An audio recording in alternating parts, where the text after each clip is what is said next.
എല്ലാവർക്കും എൻ്റെ നമസ്കാരം. ഈ വീഡിയോ DPDRനെ കുറിച്ചാണ്. Depersonalisation, derealisation.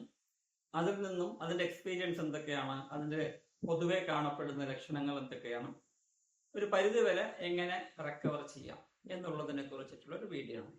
ആദ്യം തന്നെ ഞാൻ വളരെ ക്ലിയർ ആയിട്ട് പറഞ്ഞേക്കാം, DPDR എന്ന് പറയുന്നത് പൊതുവെ ഒരു ഡിലൂഷണൽ ഡിസോർഡർ എന്നൊക്കെ പറയാം എന്നുണ്ടെങ്കിലും അത് ആങ്സൈറ്റി ബന്ധപ്പെട്ടിട്ടുണ്ടാവുന്ന ഒരു ലക്ഷണമാണ്. ആങ്സൈറ്റി, എക്സസ് ആയിട്ടുള്ള ആങ്സൈറ്റി വളരെ കൂടുതലാകുമ്പോൾ ഉണ്ടാവുന്ന ഒരു ലക്ഷണമാണ്. അങ്ങനെ വരുന്നത് കൊണ്ട് തന്നെ ആങ്സൈറ്റി എങ്ങനെയാണോ ശരീരത്തിനും മനസ്സിനും ഒന്നും ഹാനികരമല്ലാത്തത്, അതേപോലെ തന്നെ ആങ്സൈറ്റിയുടെ ഒരു സിംറ്റമായ ഈ ഡീപേഴ്സണലൈസേഷൻ അല്ലെങ്കിൽ ഡീറിയലൈസേഷൻ അതും ശരീരത്തിനോ മനസ്സിനോ ഹാനികരമല്ല.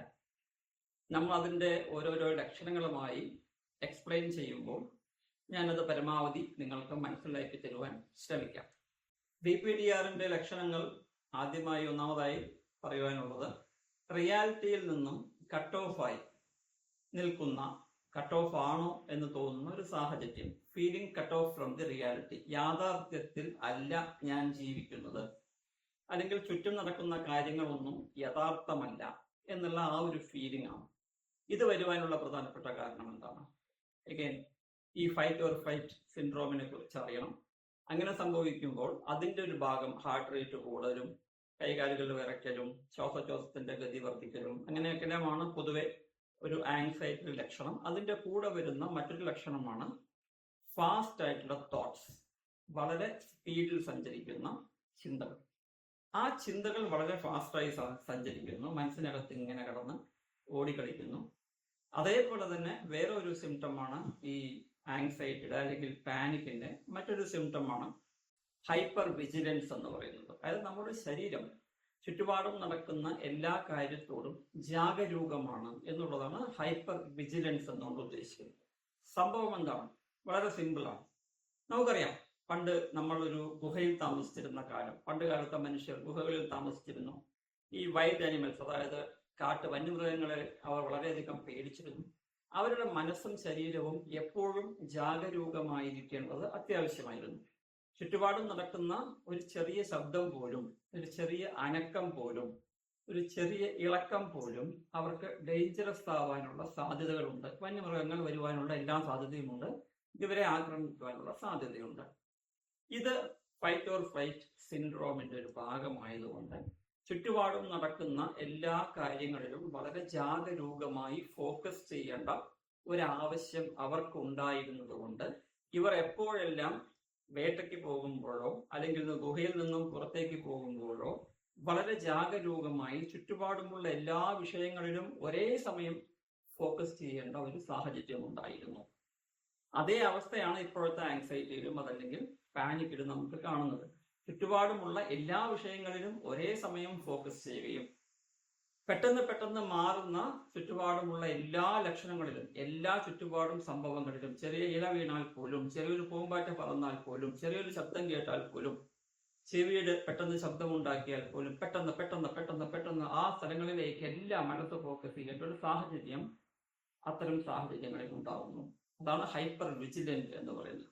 അപ്പോൾ കാഴ്ചയും അതേപോലെ നമ്മുടെ കേൾക്കാനുള്ള കഴിവും, ഘ്രാണശക്തിയും, സ്മെല്ല് സ്വീകരിക്കാനുള്ള ശക്തിയും, ശരീരം ടച്ച് ചെയ്യുന്ന ആ സെൻസും എല്ലാം പെർഫെക്റ്റ് ആയിട്ട് വളരെ ഫാസ്റ്റ് ആയിട്ട് ഇമ്മീഡിയറ്റ്ലി വർക്ക് ചെയ്യേണ്ട ഒരു സാഹചര്യം.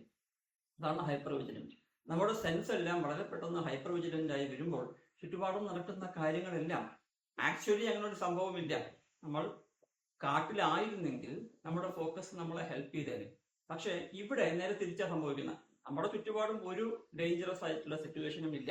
പക്ഷെ നമ്മുടെ മനസ്സ് ആങ്ഷ്യസ് ആയതുകൊണ്ട്, ഈ കാണുന്ന ആങ്സൈറ്റിയുടെ സിംറ്റംസ് നമുക്ക് ഉള്ളത് കൊണ്ട്, ഹൈപ്പർ വിജിലൻസ് ഉള്ളത് കൊണ്ട്, ചുറ്റുപാടും നടക്കുന്ന കാര്യങ്ങൾ ചെറിയ ശബ്ദങ്ങളിലും എല്ലാം പെട്ടെന്ന് നമ്മുടെ ശ്രദ്ധകൾ മാറ്റി കൊണ്ടുവരേണ്ട ഒരു സാഹചര്യം വരുമ്പോൾ ഞാൻ എന്താ ഇവിടെ ചെയ്യുന്നത് എന്നൊരു കാഴ്ചപ്പാട് നമുക്ക് വരികയും, അതുകൊണ്ട് തന്നെ ചുറ്റും നടക്കുന്നതൊന്നും, ഓരോ ശബ്ദവും അല്ലെങ്കിൽ ഓരോ കാഴ്ചകളും ഒന്നും യാഥാർത്ഥ്യമല്ല. ഞാൻ എന്തിനാണ് ഇതിലൊക്കെ ശ്രദ്ധിക്കുന്നത്? ഒരു മിനിറ്റ് മുമ്പ് നോക്കിയ ഒരു കാഴ്ചയല്ല ഇപ്പൊ ഞാൻ കാണുന്നത്. അവിടെ കണ്ടത് പെട്ടെന്ന് എൻ്റെ ശ്രദ്ധ മാറി വേറൊരു സ്ഥലത്തേക്ക് പോവുകയാണ്, പെട്ടെന്ന് എൻ്റെ ശ്രദ്ധ മാറി വേറൊരു സ്ഥലത്തേക്ക് പോവുകയാണ്.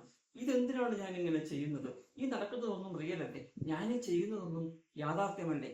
ഞാൻ എന്തായി ചെയ്യുന്നത് എന്നുള്ളൊരു മാനസികാവസ്ഥയിലേക്ക് അദ്ദേഹം പോവുകയാണ്. ഇതാണ് ഡീറിയലൈസേഷൻ. അതായത് ചുറ്റും നടക്കുന്ന കാര്യങ്ങളൊന്നും യാഥാർത്ഥ്യമല്ല എന്ന് തോന്നുവാനുള്ള ഒരു കാരണം. ഇത് 100% നോർമലാണ്. നമുക്കിത് സ്വാഭാവികമായും ആങ്സൈറ്റി ഉള്ള എല്ലാവർക്കും സംഭവിക്കുന്നതാണ് എന്ന് മനസ്സിലാക്കുക. രണ്ടാമത്തെ ഇതിനാസ്പദമായ മറ്റൊരു സിംറ്റമാണ്, DPDRന്റെ മറ്റൊരു സിംറ്റമാണ് ഞാൻ റിയൽ അല്ല, ഞാൻ യഥാർത്ഥമല്ല എന്നുള്ളത്. ചുറ്റുപാടുമായി താരതമ്യം ചെയ്ത് നോക്കുമ്പോൾ ഞാൻ ചെയ്യുന്നതും ഞാൻ പ്രവർത്തിക്കുന്നതും ഞാൻ ബിഹേവ് ചെയ്യുന്നതും ഒന്നും യഥാർത്ഥമല്ല എന്നുള്ള ഒരു ചിന്ത. അതിന് കാരണവും ഞാൻ പറഞ്ഞ അതേ പ്രശ്നങ്ങളാണ്, മുമ്പ് പറഞ്ഞ അതേ എക്സ്പ്ലനേഷൻ ഇതിനും ബാധകമാണ്. മൂന്നാമത്തെ ഒരു ലക്ഷണം, എനിക്ക് ഭ്രാന്ത് പിടിക്കുമോ, ഞാൻ ക്രേസി ആയി പോകും, എനിക്ക് സ്കിസോഫ്രീനിയ പോലത്തെ പ്രശ്നങ്ങൾ വന്നു പോകുമോ എന്നുള്ള ചിന്തയാണ്. അതിന് കാരണം എന്താണ്? ഈ റേസിംഗ് തോട്ട്സ് ഉണ്ട്. ഞാൻ ചെയ്യുന്നതൊന്നും എനിക്ക് യഥാർത്ഥമാണെന്ന് തോന്നുന്നില്ല, ഞാൻ കാണുന്നതൊന്നും യഥാർത്ഥമാണെന്ന് തോന്നുന്നില്ല. ഞാൻ ആ പറഞ്ഞ ഫൈറ്റ് ഓർ ഫ്ലൈറ്റ് റെസ്പോൺസിന്റെ അതേ സിംറ്റംസ് നമുക്ക് കാണുന്നത് കൊണ്ട് എനിക്ക് ഭ്രാന്ത് പിടിക്കുന്നുണ്ടോ, മറ്റുള്ളവർക്ക് ഞാൻ അങ്ങനെയൊക്കെ പ്രവർത്തിക്കുന്നതായി തോന്നുന്നുണ്ടോ എന്നൊരു പേടി ഇവരുടെ മനസ്സിൽ വരികയാണ്.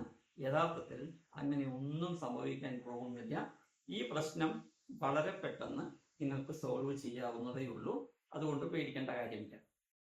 നാലാമത് കണ്ണുകളുമായി ബന്ധപ്പെട്ട സിംറ്റംസ് ആണ്. ടണൽ വിഷൻ, ബ്ലർഡ് വിഷൻ, ചുറ്റുപാടും ബ്ലറായിട്ട് തോന്നുന്നത്, ഫോക്കസ് ചെയ്ത കാര്യങ്ങളെ കാണാൻ നമ്മൾ കൂടുതൽ ജാഗരൂകരാകുന്നത്, അങ്ങനെയുള്ള ലക്ഷണങ്ങളിൽ ബ്ലറി വിഷൻ, കണ്ണുകൾക്ക് മുമ്പിൽ ഫ്ലോട്ടേഴ്സ് വരുന്നത്, ചെറിയ ചെറിയ പ്രഷർ കണ്ണുകളിൽ ഫീൽ ചെയ്യുന്നത്, ഒരുപക്ഷെ വേദനകൾ തോന്നാം. പ്രകാശം നമുക്ക് പെട്ടെന്ന് ഉൾക്കൊള്ളാൻ കഴിയാത്ത അവസ്ഥ, ഒരുപാട് പ്രകാശമുള്ള സ്ഥലത്തേക്ക് പോകുമ്പോൾ നമുക്ക് ആങ്സൈറ്റി വരാൻ, അങ്ങനത്തെ അവസ്ഥകൾ പെട്ടെന്നുള്ള. അപ്പൊ ഇതെല്ലാം എന്തുകൊണ്ടാണ് സംഭവിക്കുന്നത്? നമുക്കറിയാം, ആങ്സൈറ്റി വരുമ്പോൾ നേരത്തെ പറഞ്ഞ അതേ വനത്തിലെ സിറ്റുവേഷനിൽ ഗുഹയിൽ നിന്നും പുറത്തേക്ക് വരുമ്പോൾ ചുറ്റുപാടുമുള്ള കാര്യങ്ങളെ എല്ലാ സമയവും എല്ലാ സ്ഥലത്തും ഫോക്കസ് ചെയ്യേണ്ട ഒരു സാഹചര്യം നമുക്കുണ്ടായിരുന്നു.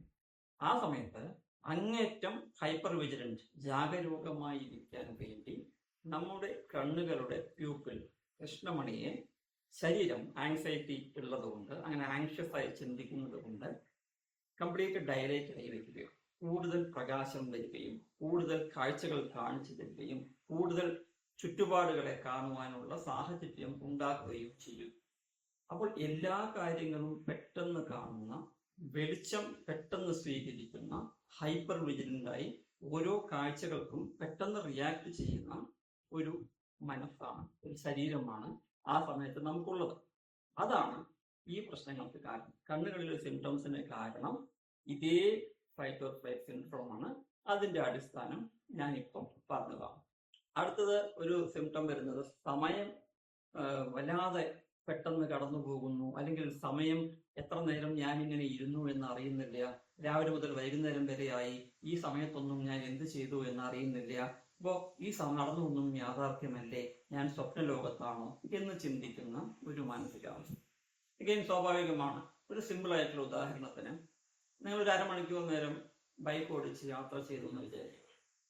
ബൈക്ക് ഓടിച്ച് യാത്ര ചെയ്ത് കഴിഞ്ഞൊരു സ്ഥലത്ത് വന്ന് തിരിച്ചു വന്നതിന് ശേഷം ഞാൻ നിങ്ങളോട് ചോദിക്കുകയാണ്, ഈ അരമണിക്കൂർ നീ യാത്ര ചെയ്തുല്ലോ, ഈ അരമണിക്കൂർ യാത്ര ചെയ്തപ്പോൾ നിന്റെ മനസ്സിൽ എന്തൊക്കെ ചിന്തകളാണ് ഉണ്ടായിരുന്നത്, എനിക്ക് വല്ലത് ഓർമ്മയുണ്ടോ എന്ന് ചോദിക്കുമ്പോൾ സ്വാഭാവികമായിട്ടും നമ്മൾ പറയും, ഞാൻ ഒരുപാട് ചിന്തിച്ചു, പക്ഷെ എനിക്ക് ഒന്നും ഓർമ്മയില്ല.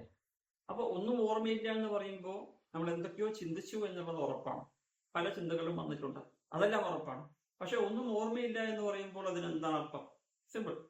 എന്താണ് അർത്ഥം? വളരെ സിമ്പിൾ ആയിട്ടുള്ള മീനിങ് ആണ്. കാരണം ഇത്രയേ ഉള്ളൂ, ആ സമയത്ത് ഞാൻ ഒരുപാട് ചിന്തിക്കുകയായിരുന്നു, ചിന്തകളിൽ ഞാൻ ഫോക്കസ് ചെയ്തിട്ടില്ല.